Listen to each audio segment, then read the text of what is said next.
Does your battery drain overnight?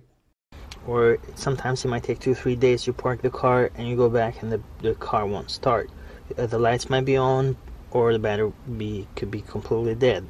And the reason why that happens is because one of the circuits in your car is draining the battery. When the battery is parked, about 20 minutes or so after it is parked, all the systems should basically go to sleep.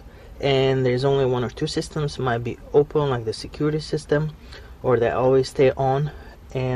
But even those systems shouldn't draw much current from the battery. They should draw up to about 50 milliamps, in some cases up to 85 milliamps, and that's not very much. And that's what we want to do, is we want to check these fuses, find out which circuit is drawing current. So the way that you do this is, first you'll need either a multimeter that can measure current, or you can use a tool that's designed for this, where you just remove the fuses and you read the current draw in here. You start by locating the fuse panels on your car, and you'll probably have at least 2, maybe 3.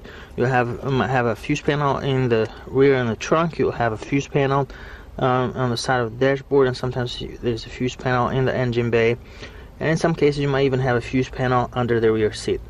So just determine where the fuse panels are in your car. Next, you want to go ahead, park the car, and open the trunk, open the hood, leave the doors open. So leave those systems open, and just let the car park for about 20 minutes.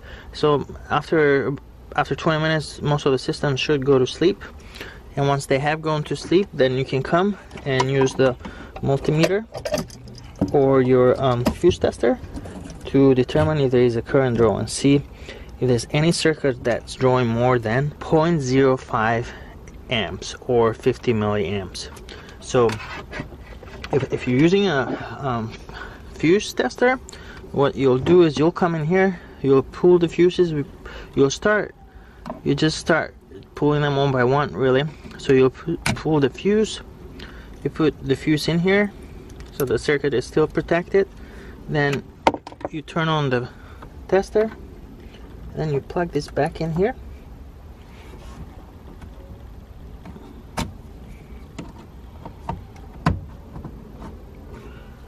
and as you can see, that's not drawing any current.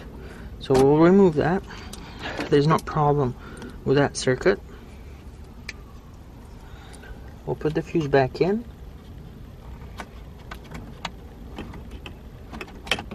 and then we'll go to the next fuse. So we'll remove the next fuse, we'll put it in the tester, and we'll come back in here.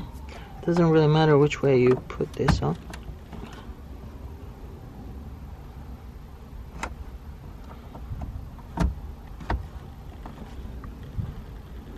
And you read there and see if there's any current draw.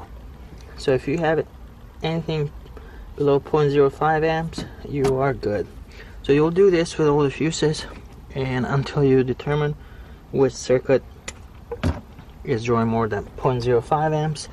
Now you probably find something that's drawing like 1 or 2 amps, or even 0.5 amps would be significant. And what you'll do then, you'll look at the numbers here, and it'll say, let's say fuse 5, it's got a number right here, it's 12, and then you'll take even the cover that you removed or the fuse diagram, and you look, and then you say that corresponds to the low beams, and then that means that you have the low beam system, or the light system is drawing.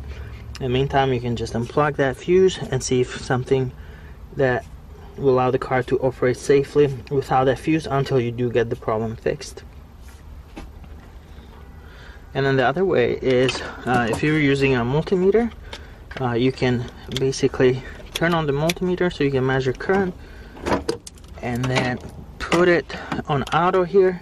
You remove the fuse, and then you connect right in the fuse slots right there, and then you read the current draw.